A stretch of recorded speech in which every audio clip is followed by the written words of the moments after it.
आज हम लोग इलेक्ट्रिक फ्लक्स के विषय में पढ़ेंगे। लास्ट वीडियो में हम लोग electric field due to dipole पढ़ चुके हैं। अब नेक्स्ट टॉपिक जो है वो है इलेक्ट्रिक फ्लक्स। बहुत ही इंपॉर्टेंट टॉपिक है, इसे आप लोग ध्यान से समझें क्योंकि आगे के चैप्टर में मैग्नेटिक फ्लक्स, इलेक्ट्रोमैग्नेटिक फ्लक्स वगैरह वगैरह बहुत कुछ पढ़ना है। तो अभी हम लोग सीधा सीधा इलेक्ट्रिक फ्लक्स क्या है ये पहले समझेंगे। ध्यान से देखें। Whenever the electric field lines is streaming through an area, then there will be the electric flux over that area. कहा जाता है कि जब कभी भी इलेक्ट्रिक फील्ड लाइंस किसी एरिया से होकर गुजरता है, एरिया के अंदर से होकर गुजरता है, then there will be the electric flux over that area. Suppose एक एरिया हमने लिया, एक क्रॉस सेक्शन एरिया एक इमेजिन किया हमने, ठीक है। इसके अंदर से एक फील्ड लाइंस हमने पास करता हुआ दिखाया। इस एरिया के अंदर से देखिए फील्ड लाइंस पास कर रहा है, तो हम समझेंगे, ऐसा समझा जाता है कि इस एरिया पे फ्लक्स है। अगर इस एरिया से फील्ड लाइंस नहीं गुजरता तो फ्लक्स नहीं होता, लेकिन इस एरिया से फील्ड लाइंस गुजर रहा है तो ऐसा समझा जाता है कि इस एरिया पे फ्लक्स है। तो आप कैसे समझोगे कि व्हाट इज इलेक्ट्रिक फ्लक्स? तो whenever the electric field lines is streaming through an area, then there will be the electric flux over that area. ये एक थियोरेटिकल डेफिनेशन है। इलेक्ट्रिक फ्लक्स को इस तरह से हम समझते हैं। सपोज ये हमारे पास एक एरिया है और ये पेन इलेक्ट्रिक फील्ड है, और इस पेन को अगर हम इस तरह से दबाते हैं तो अगर ये इमेजिन किया जाए तो इलेक्ट्रिक फील्ड लाइंस इस एरिया के आर पार चला जाएगा, तो हम समझेंगे कि इस एरिया पे इलेक्ट्रिक फ्लक्स है। और सपोज इस पेन को अगर हम इलेक्ट्रिक फील्ड लाइन समझें और इस एरिया के ऊपर से ऐसे निकाल दें, मीन्स टच करता हुआ निकल गया, लेकिन इस एरिया के अंदर से होकर नहीं गया, सिर्फ ऐसे ये ऊपर से पास कर रहा है, टच तो कर रहा है एरिया को लेकिन इसके अंदर से होकर नहीं जा रहा है, तो हम समझेंगे कि इस एरिया पे फ्लक्स नहीं है। तो आप किसी एरिया पे फ्लक्स तब समझोगे जब इलेक्ट्रिक फील्ड लाइंस उस एरिया के भीतर से जाएगा। इस बात को हमेशा समझना, उस एरिया के अंदर से होकर अगर फील्ड लाइंस गुजरता है तो हम समझेंगे कि इलेक्ट्रिक फ्लक्स है, अदरवाइज इलेक्ट्रिक फ्लक्स नहीं है। इस फिगर में आप ध्यान से देखें इसको कि इलेक्ट्रिक फील्ड लाइंस इसके अंदर से होल करता हुआ जा रहा है, अंदर से जा रहा है, इस एरिया के अंदर से जा रहा है, ठीक है। तो अब आप लोग समझ गए कि इलेक्ट्रिक फ्लक्स तभी माना जाएगा जब इलेक्ट्रिक फील्ड लाइंस किसी एरिया के भीतर से होकर जाए। स्ट्रीमिंग मीन्स अंदर से होकर जाए, ठीक है। एक और फिगर के थ्रू हम आपको बताना चाहते हैं। ये हमारे पास एक क्यूब है, इस क्यूब में एक इलेक्ट्रिक फील्ड लाइंस हमने डिजाइन किया, ड्रॉ किया, ये इलेक्ट्रिक फील्ड लाइंस है। अब इस क्यूब में 6 फेस है, तो कौन से फेस से ये इलेक्ट्रिक फील्ड लाइंस स्ट्रीमिंग है? तो आप देखो ये जो शेडेड शेप हमने दिया है, शेडेड फेस जो हमने ड्रॉ किया है, इस फेस से लग रहा है कि ये इसके अंदर से गुजरा और इस फेस के अंदर से गुजरा। बाकी चारों फेस जो बचा हुआ फेस है उस पे से इलेक्ट्रिक फील्ड लाइंस उसके अंदर से गुजर नहीं रहा है। तो आप और हम क्या समझेंगे कि इलेक्ट्रिक फ्लक्स कौन से 2 फेस पे है? तो सिर्फ और सिर्फ वो दोनों फेस जो शेडेड है उसी से इलेक्ट्रिक फील्ड पास कर रहा है। इसका मतलब है कि इलेक्ट्रिक फ्लक्स जो है इस फर्स्ट फेस पे है और इस सेकेंड फेस पे है। बाकी जो चारों फेस है उस पे इलेक्ट्रिक फ्लक्स नहीं है। तो जिस फेस से होकर इलेक्ट्रिक फील्ड लाइंस गुजरेगा, जिस फेस से होकर इलेक्ट्रिक फील्ड लाइंस स्ट्रीमिंग होगा, उस फेस पे ही हम लोग इलेक्ट्रिक फ्लक्स समझेंगे। तो आप लोग सबको इलेक्ट्रिक फ्लक्स अच्छे से समझ में आ गया होगा। ये इसका थ्योरेटिकल डेफिनेशन है और इसी तरह से हम लोग इलेक्ट्रिक फ्लक्स को समझते हैं। अच्छा, अब हम लोग इलेक्ट्रिक फ्लक्स को मैथमेटिकली कैसे समझेंगे? तो इसका एक मैथमेटिकल फॉर्मूला है, मैथमेटिकली आपको और अच्छे से इससे समझ में आ जाएगा। तो flux can be defined as, mathematically flux can be defined as the dot product, ध्यान से देखिएगा, it is the dot product of electric field and area vector. जब डॉट प्रोडक्ट कहा जा रहा है तो फ्लक्स क्या हो गया? स्केलर या वेक्टर, तो ये स्केलर क्वांटिटी हो जाएगा, ठीक है। तो आप फिर से देखो, इलेक्ट्रिक फ्लक्स को हम फाई से डिनोट करते हैं और ये डॉट प्रोडक्ट होता है इलेक्ट्रिक फील्ड और एरिया वेक्टर का। एरिया को हम लोग वेक्टर, तो ऐसे एरिया होता नहीं है, लेकिन हम बाद में इसको बताएंगे कि एरिया को वेक्टर क्यों माना जाता है। तो अभी हम देख रहे हैं कि फाई से हम किसे डिनोट कर रहे हैं? तो इलेक्ट्रिक फ्लक्स को। ई से किसे डिनोट कर रहे हैं? तो इलेक्ट्रिक फील्ड को। और डेल्टा एस हम जो यूज किए हैं वो किसके लिए यूज किए हैं, तो एरिया के लिए यूज किए हैं, जिसको हम लोग वेक्टर क्वांटिटी डिसाइड कर रहे हैं। चूंकि एरिया वेक्टर क्वांटिटी होता नहीं है, बट एरिया वेक्टर क्वांटिटी इसलिए लिया जाता है क्योंकि हमें फ्लक्स को डिफाइन करना है। तो मैं एक नोट में एक बात आपको बताना चाहता हूं कि area is not a vector quantity, but to define electric flux we should let area as a vector quantity. यानी एरिया वेक्टर क्वांटिटी होता तो नहीं है, लेकिन इलेक्ट्रिक फ्लक्स हम डिफाइन नहीं कर पाएंगे, या इलेक्ट्रिक फ्लक्स को डिफाइन नहीं किया जा सकता, ऐसा भी आप कह सकते हो, जब तक कि एरिया को आप वेक्टर नहीं मान लो। ठीक है। हाँ, एरिया वेक्टर क्वांटिटी तभी होगा जब आप क्रॉस सेक्शन एरिया की बात करोगे। जैसे सपोज करो कि एक एरिया हमने लिया, यहां हमारे पास एक छोटा सा एरिया कंस्ट्रक्ट किया, स्पेस में, किसी स्पेस में, एयर में, वाटर में, वॉटएवर, किसी मीडियम में एक छोटा सा एरिया हमने कंस्ट्रक्ट किया डेल्टा एस। अब ये एरिया वेक्टर क्वांटिटी हमें इसको शो करना है, तो वेक्टर क्वांटिटी के लिए एरिया के पास डायरेक्शन होना चाहिए। तो आप ध्यान से देखो कि फाई को हमने क्या माना है, इलेक्ट्रिक फ्लक्स, ई को क्या माना है, इलेक्ट्रिक फील्ड, डेल्टा एस को क्या माना है, एरिया वेक्टर। तो आप याद रखना कि एरिया को हमने वेक्टर जब मान लिया है तो इसका डायरेक्शन जरूर होगा। तो डायरेक्शन आप हमेशा यूज करोगे, ये कॉन्सेप्ट है, direction of area vector is always outward normal. Normal means perpendicular. तो एरिया वेक्टर का डायरेक्शन आप लोग हमेशा कहां यूज करोगे, इनवर्ड नहीं, आउटवर्ड। ध्यान दीजिएगा, आउटवर्ड नॉर्मल यानी आउटवर्ड परपेंडिकुलर। सपोज करो कि हमारे पास एक एरिया है, ये डेल्टा एस, ठीक है, ये एरिया हमारे पास है। अब इस पे हम लोग को परपेंडिकुलर ड्रॉ करना होगा, तो परपेंडिकुलर कुछ इस तरफ होगा। ये हम लोग नॉर्मल हमने ड्रॉ किया, नॉर्मल। तो जब नॉर्मल हमने ड्रॉ कर दिया तो ये किसका डायरेक्शन हुआ, तो इस एरिया का डायरेक्शन हुआ। एरिया पहले स्केलर था, अब ये क्या हो गया, वेक्टर बन गया, क्योंकि एरिया का डायरेक्शन हमने क्या माना, आउटवर्ड नॉर्मल माना। ठीक है। फ्लक्स को डिफाइन करने के लिए एरिया का डायरेक्शन हमेशा हम लोग आउटवर्ड नॉर्मल लेते हैं। तो ये देखिए आपके पास ये एरिया वेक्टर हुआ, और ये एरिया है, और इसका वेक्टर अगर इसे मानते हैं तो इसका डायरेक्शन हमेशा आप किधर लोगे, तो नॉर्मल की तरफ लोगे। नॉर्मल यानी परपेंडिकुलर टू द सरफेस। तो ये सरफेस है, तो आप समझ सकते हो कि ये नॉर्मल होगा। तो ये हो गया डायरेक्शन ऑफ एरिया वेक्टर। और सपोज करो कि एक इलेक्ट्रिक फील्ड लाइंस है जो इस एरिया से होकर गुजर रहा है, इस एरिया से होकर गुजर रहा है, और वो इस तरफ जा रहा है। तो अब इलेक्ट्रिक फील्ड और एरिया वेक्टर के बीच कुछ ना कुछ तो एंगल बन जा रहा है। तो मान लिए कितना एंगल बन रहा है, थीटा एंगल बन रहा है।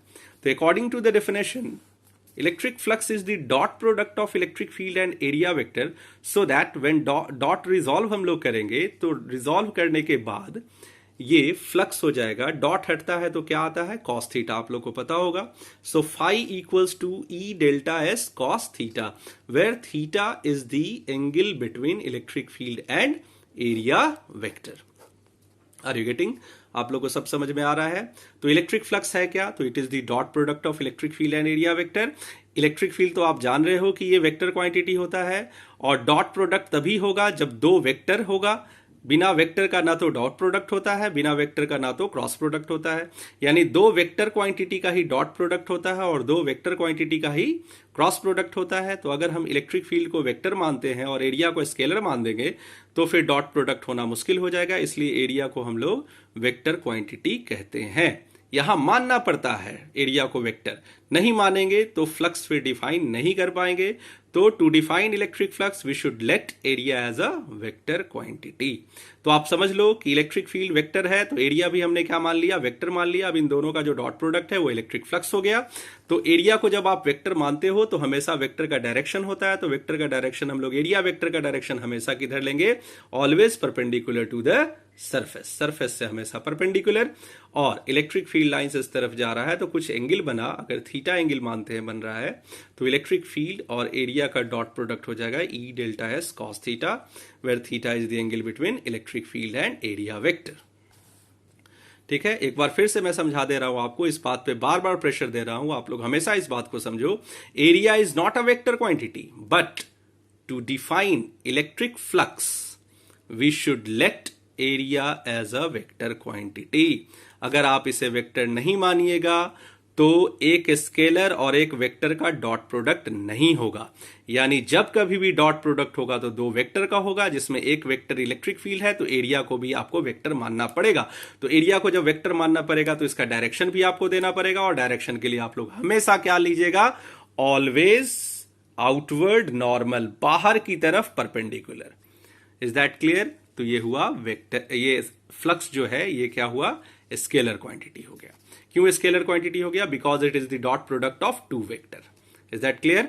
अब आगे हम लोग देखते हैं। So we have phi equals to E delta S cos theta. Theta is the angle between electric field and area vector. अब इसको दूसरे तरह से और भी लिख सकते हो आप। cos थीटा हटेगा तो क्या पड़ेगा, डॉट, क्योंकि डॉट हटने पे cos थीटा पड़ा, तो cos थीटा हटने पे फिर क्या आ जाएगा, डॉट आ जाएगा। तो phi equals to E dot delta S. इन दोनों में से जो फॉर्मूला आप यूज कर सकते हो। अच्छा, अब इसका यूनिट क्या होगा, इलेक्ट्रिक फ्लक्स तो आप समझ गए, यूनिट क्या होगा, तो इलेक्ट्रिक फील्ड का यूनिट होता है न्यूटन पर कूलॉम, और एरिया का यूनिट होता है मीटर स्क्वायर। अच्छा, डेल्टा हमने क्यों यूज किया, और एस हमने लिया एरिया, एस को एरिया माना और डेल्टा यूज किया। Delta means small area, delta को हम लोग स्मॉल एरिया लेते हैं, ठीक है। और बिग एरिया जब लेंगे तो हम लोग बिग बड़ा वाला एस लेंगे। अभी छोटा सा एस लिए है, छोटा सा एस एलिमेंटल एरिया हमने कंसीडर किया है, इसलिए हम लोग डेल्टा एस डिनोट किए। ओके, अब आगे हम लोग देखते हैं। Electric flux is a scalar quantity, this is because it is the dot product of electric field and area vector. इस बात को आप लोग अच्छे से नोट कर लें, ठीक है। अब हम कुछ केस के बारे में विचार करेंगे। 2-3 केस है, उसको हम लोग अच्छे से समझेंगे। Case 1, if theta equals to 0 degree, suppose करो कि थीटा 0 डिग्री, थीटा किसके बीच 0 डिग्री है, तो इलेक्ट्रिक फील्ड और एरिया वेक्टर के बीच। यानी जब थीटा 0 डिग्री है तो इलेक्ट्रिक फील्ड और एरिया वेक्टर दोनों एक दूसरे से पैरेलल होगा। तो इस पिक्चर में आप एक तरह से देखो, सपोज ये एरिया है, इस एरिया का डायरेक्शन किधर होगा, तो आउटवर्ड नॉर्मल, बाहर की तरफ परपेंडिकुलर। और सपोज करो कि इलेक्ट्रिक फील्ड नीचे से ऊपर की तरफ जा रहा है और इससे होकर अंदर से जा रहा है, तो इलेक्ट्रिक फील्ड और एरिया दोनों एक दूसरे से पैरेलल आपको नजर आ रहा होगा। और ये जब पैरेलल है तो एंगल कितना हो जाएगा, 0 डिग्री। तो आप लिखोगे flux is equal to E delta S cos 0 degree, cos 0 degree का वैल्यू होता है 1, तो फ्लक्स कितना आ जाएगा, तो ई डेल्टा एस आ जाएगा। आप इस फिगर को फिर से एक बार ध्यान से देखो कि डेल्टा एस यानी एरिया, और इसका डायरेक्शन किधर होगा, तो नॉर्मल की तरफ। तो नॉर्मल की तरफ हमने एरिया का डायरेक्शन लिया, और इलेक्ट्रिक फील्ड भी हमने ऊपर ही ले लिया, क्योंकि दोनों के बीच का एंगल हमें कितना बनाना है, 0 डिग्री। तो 0 डिग्री के लिए दोनों को पैरेलल होना चाहिए, तो इलेक्ट्रिक फील्ड भी इसके अंदर से होकर गुजर रहा है, एरिया भी उसी ओर है जिधर इलेक्ट्रिक फील्ड है। एंगल कितना आया, 0, cos 0 1 होता है, तो फ्लक्स हो गया ई डेल्टा एस। तो ये मैक्सिमम फ्लक्स हुआ, क्योंकि cos 0 डिग्री का वैल्यू मैक्सिमम होता है। तो फ्लक्स मैक्सिमम कब हुआ, जब एंगल दोनों के बीच 0 डिग्री होगा। किसके किसके बीच, तो इलेक्ट्रिक फील्ड और एरिया वेक्टर के बीच का एंगल 0 डिग्री होगा। That is the maximum flux over the surface. अच्छा, अब आप थ्योरेटिकल डेफिनेशन, जैसा मैंने पहले बताया था थ्योरेटिकली, कि whenever the electric field lines streaming through an area then there will be the electric flux over that area. यानी इलेक्ट्रिक फील्ड लाइन्स जब किसी एरिया से बाहर निकलता है तभी हम लोग समझते हैं कि उस एरिया पे इलेक्ट्रिक फ्लक्स है। तो इस पिक्चर में भी आप लोग ध्यान से देख लीजिए कि इलेक्ट्रिक फील्ड लाइन्स इस एरिया के अंदर से होकर जा रहा है या नहीं। तो देखो, इलेक्ट्रिक फील्ड लाइन्स इस एरिया के भीतर से होकर जा रहा है, तो फ्लक्स होना चाहिए या नहीं, होना चाहिए। तो देखो फ्लक्स है, क्या फ्लक्स 0 आया, नहीं, फ्लक्स आया नॉन जीरो, यानी फ्लक्स का वैल्यू है। तो थ्योरेटिकल डेफिनेशन और मैथमेटिकल डेफिनेशन दोनों मैच कर गया। अब आगे हम लोग देखते हैं केस 2। सपोज थीटा 90 डिग्री है, 90 डिग्री यानी इलेक्ट्रिक फील्ड और एरिया वेक्टर के बीच का एंगल जो है वो 90 डिग्री है। तो इलेक्ट्रिक फील्ड और एरिया वेक्टर के बीच का 90 डिग्री है, यानी इलेक्ट्रिक फील्ड और एरिया एक दूसरे से परपेंडिकुलर है। तो सपोज वही एरिया हमने कंस्ट्रक्ट किया जो पहले हमारे पास था, सेम एरिया हमने फिर से ले लिया, ये शेडेड एरिया हमने लिया फिर से, और आउटवर्ड नॉर्मल हमने ड्रॉ किया। तो ये हो गया डायरेक्शन ऑफ एरिया वेक्टर। और चूंकि इलेक्ट्रिक फील्ड को परपेंडिकुलर रखना है तो इलेक्ट्रिक फील्ड कुछ इस प्रकार से हम लोग ले लेते हैं, यानी इलेक्ट्रिक फील्ड इस एरिया को टच करके जा रहा है बस, बट इस एरिया के भीतर से नहीं गुजर रहा है। तो भीतर से नहीं गुजर रहा है तो इलेक्ट्रिक फ्लक्स होना नहीं चाहिए।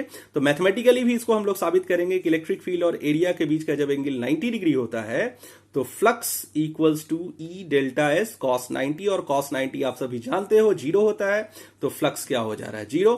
और थ्योरेटिकली भी आप देखो कि इलेक्ट्रिक फील्ड लाइंस इस एरिया से टच होकर तो जा रहा है, लेकिन इस एरिया के अंदर से नहीं जा रहा है।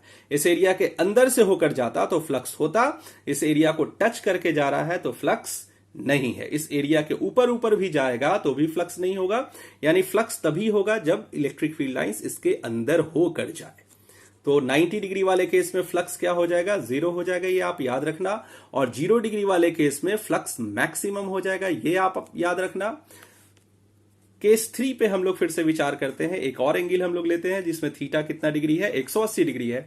और थीटा जब 180 डिग्री होगा तो डेफिनेटली इलेक्ट्रिक फील्ड और एरिया वेक्टर के बीच का जो एंगल होगा वो 180 डिग्री होगा। Means electric field is in anti parallel to area vector, इसे एंटी पैरेलल कहते हैं।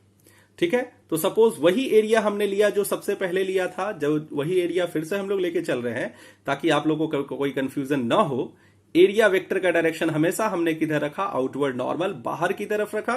और इलेक्ट्रिक फील्ड चूंकि 180 डिग्री एंगल बनाता है तो इलेक्ट्रिक फील्ड को हमने पीछे लिया।